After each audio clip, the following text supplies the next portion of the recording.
Assalamu alaikum everyone. Today we are going to discuss another topic of literary reforms and movement, which is about reformation. Reformation is based on basically two words, re and formation. Re mean again and formation mean again forming. अब अगर हम उर्दू में देखें reformation का basically meaning क्या होगा, किसी भी चीज़ को क्या करना, दोबारा बनाना। Reformation was a religious reform movement that swept through Europe in the 16th century. अब रिफॉर्मेशन क्या है, एक रिलीजियस मूवमेंट है जो कि यूरोप के अंदर स्टार्ट हुई। कब स्टार्ट हुई? 16th सेंचुरी के अंदर। It resulted in the creation of branch of Christianity called Protestantism. ठीक है। अब ये जो मूवमेंट स्टार्ट हुई थी, इसका रिजल्ट क्या हुआ? एक मूवमेंट एक ब्रांच आ गई क्रिश्चियनिटी के अंदर, जिसका बेसिकली नेम उन्होंने क्या दिया? प्रोटेस्टेंटिज्म। ठीक है। ये जो क्रिश्चियनिटी का रिलीजन था, पहले था कैथोलिक, फिर इसको डिवाइड ये क्या हो गया, फिर दो पार्ट्स में डिवाइड हो गया। एक हो गया कैथोलिक और सेकंड जो है वो है प्रोटेस्टेंट्स। अब वो जो पीपल, कैथोलिक तो पहले से था, अब जो पीपल दूसरे यानी रिफॉर्मेशन को फॉलो उन्होंने किया था। रिफॉर्मेशन आई थी जब रिलीजियस के अंदर, उन्होंने क्या किया था? फॉलो किया था उसे। फिर वो क्या बन गए थे? प्रोटेस्टेंट। ठीक है। अब वही जो प्रोटेस्टेंट्स, ठीक है, वो बाइबल को फॉलो करते थे, फिर उन्होंने उसको क्या नाम दिया? प्रोटेस्टेंटिज्म का नाम दिया। ठीक है। Protestantism are name used collectively to refer to many religious groups that separated from the Roman Catholic Church due to difference in doctrine।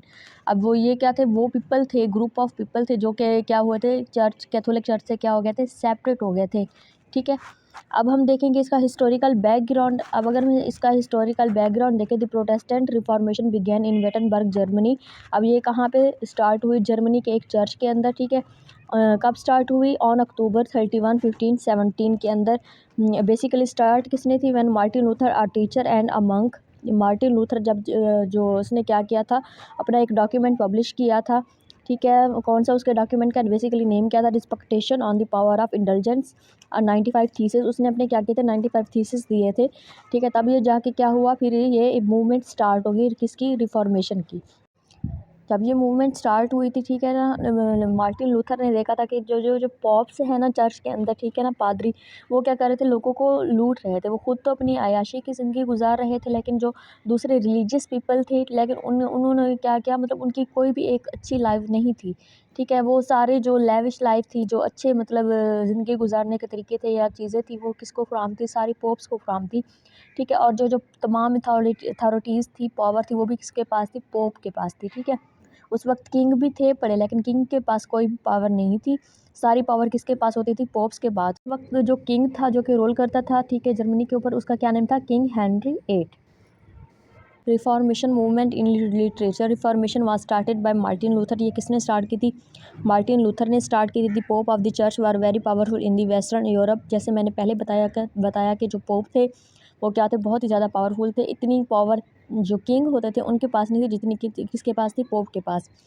They use to do wrong things in the name of religion. वो मज़हब के नाम पे क्या करते थे? Wrong things, यानी वो क्रिश्चियनिटी का, उस वक्त क्रिश्चियनिटी का रिलीजन था ना, उसके नेम के ऊपर वो क्या करते थे? बहुत ही गलत गलत चीज़ें करते थे। In order to satisfy their selfish desire, अपनी ज़रूरियात या अपनी ख्वाहिशात को पूरा करने के लिए गलत गलत काम करते थे। ठीक है।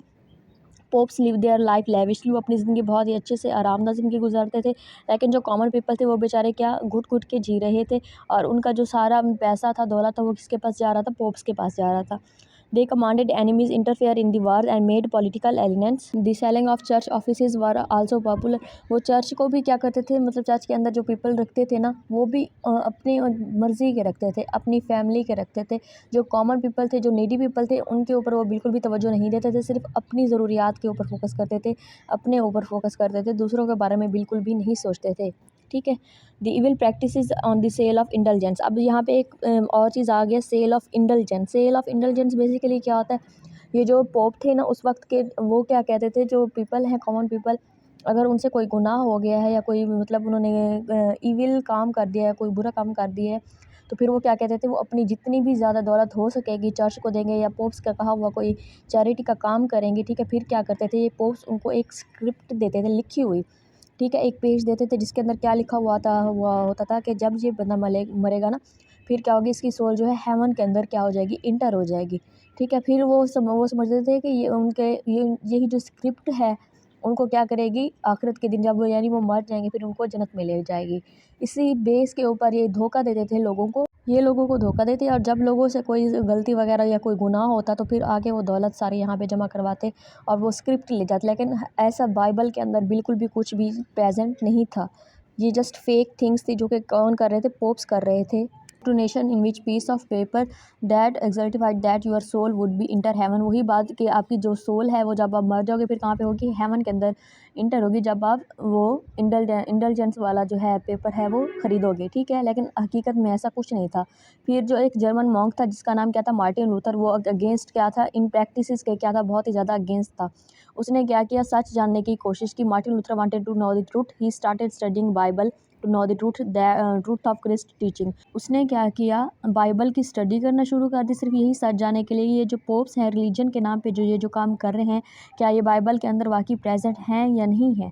ठीक है, after studying Bible he found that many of the practices of church did not match Christ teaching. जब उसने बाइबल को स्टडी कर लिया तब उसे पता चला कि बहुत सी ऐसी क्या है प्रैक्टिसेस हैं जो कि पोप्स कर रहे हैं जो कि क्रिस्ट टीचिंग के अंदर प्रेजेंट नहीं है, यानी बाइबल के अंदर प्रेजेंट नहीं है। ठीक है, फिर उसने क्या किया, to aware common people from their wrong practices Martin Luther made 95 thesis. अब उसने क्या किया, आम लोगों को, कॉमन पीपल को उनके यानी गलत जो है प्रैक्टिस उसके बारे में बताने के लिए उसने क्या किया, 95 थीसिस लिखे। ठीक है, एक साइड पे उसने क्या किया, जो प्रैक्टिसेस थी उस वक्त जो पोप्स कर रहे थे, ठीक है, रिलीजन के नेम पे उसने वो लिखी। दूसरी साइड पे उसने जो बाइबल के अंदर जो थिंग्स प्रेजेंट थी, ठीक है, वही लिखी। ठीक है, फिर उसने क्या किया, उसी पेपर को जाके जर्मनी के अंदर जो चर्च था वहाँ पे जाके चर्च के गेट के ऊपर लगा दिया। जब उसने गेट के ऊपर लगाया तो पोप्स ने सबसे पहले क्या किया, उसको इग्नोर कर किया, इसके ऊपर इतना फोकस नहीं किया। लेकिन जो बाद में थे कॉमन पीपल थे उन्होंने क्या किया, इस चीज़ को पढ़ना स्टार्ट किया। फिर यही जो मार्टिन लूथर के जो 95 थीसिस वाली बात थी ये क्या होगी, बहुत ही ज़्यादा जल्दी फैल गई। ठीक है, due to the invention of printing press. अब प्रिंटिंग प्रेस का रिफॉर्मेशन मूवमेंट के अंदर बहुत ही बड़ा किरदार है। ठीक है, लूथर आइडियाज़ है spread throughout the Europe. Printing press जब आगे उन्होंने क्या किया, तो इसके जो आइडियाज़ थे पूरे यूरोप के अंदर क्या हुए, फैल गए। The invention of printing press give rise to this movement as Bible was translated into common language like English, French, German etc। अब प्रिंटिंग प्रेस के आने की वजह से इस मूवमेंट को क्या हुआ, एक तो राइज मिला, ये पीक पे चली गई। फिर इस वजह से क्या हुआ, बाइबल जो है कॉमन पीपल जो है बाइबल की ट्रांसलेशन नहीं बाइबल को रीड नहीं कर सकते थे। फिर इसलिए उन्होंने क्या किया, बाइबल को क्या किया, बाइबल की ट्रांसलेशन कर दी कॉमन लैंग्वेजेस के अंदर, जैसे इंग्लिश हो गया, फ्रेंच हो गया, जर्मन हो गया, इस तरीके से। People started to protest against pope. लोगों ने फिर जब बाइबल की स्टडी करना शुरू की तो फिर उन्होंने क्या किया, they started to protest against pope. Pope के खिलाफ आवाज़ उठाना उन लोगों ने शुरू कर दी। ठीक है, this was the time when Christianity was divided into Catholic and Protestant. इसी वक्त क्या हुआ था, जो क्रिश्चियनिटी का जो रिलीजन था वो दो पार्ट्स में डिवाइड हो गया। कैथोलिक तो पहले से प्रेजेंट था, लेकिन बाद में जो सेकंड पार्ट में डिवाइड होगा वो कौन सा था, प्रोटेस्टेंट्स। अब प्रोटेस्टेंट कौन थे, वही पीपल जो पोप्स के अगेंस्ट खड़े हुए थे, प्रोटेस्ट करते थे, उन्होंने उनको क्या नाम दिया, प्रोटेस्टेंट्स। और इस मूवमेंट को इसलिए क्या कहा जाता है, प्रोटेस्टेंटिज्म भी कहा जाता है। King Henry of England become the Protestant and became the head of the church of England. फिर जब क्या हुआ, पोप से सारे ऑर्डर ले लिए गए। ठीक है, उनसे पावर भी ले ली गई। फिर जो सारी पावर थी वो किसको दे दी गई, किंग, उस वक्त का जो किंग था उसे। अब उस वक्त का किंग कौन था, किंग हेनरी था, किंग हेनरी 8। फिर वो खुद क्या हुआ, इंग्लैंड के अंदर प्रोटेस्टेंट बन गया और हेड ऑफ चर्च बन गया। ठीक है, नेक्स्ट हम देखेंगे इसकी कुछ काजेस। फर्स्ट जो इसकी काज है, करप्शन ऑफ कैथोलिक चर्च। क्योंकि कैथोलिक चर्च के अंदर क्या थी, करप्शन थी। जो थे पोप्स थे वो क्या करते थे, करप्ट, बहुत ही ज़्यादा क्या थे, करप्ट थे। लोगों से मालो दौलत लूट के खुद अयाशी की ज़िंदगी गुजार रहे थे और लोगों के बारे में बिल्कुल भी नहीं सोचते और गलत प्रैक्टिसेस कर रहे थे। ठीक है, स्प्लिट। सेकंड जो इसकी काज है, the split of the church. इस वक्त क्या हुआ, स्प्लिट टू चर्च क्या हो गया, दो हिस्सों में क्या हो गया, तकसीम हो गया। एक तो कैथोलिक और दूसरा कौन सा था, प्रोटेस्टेंट।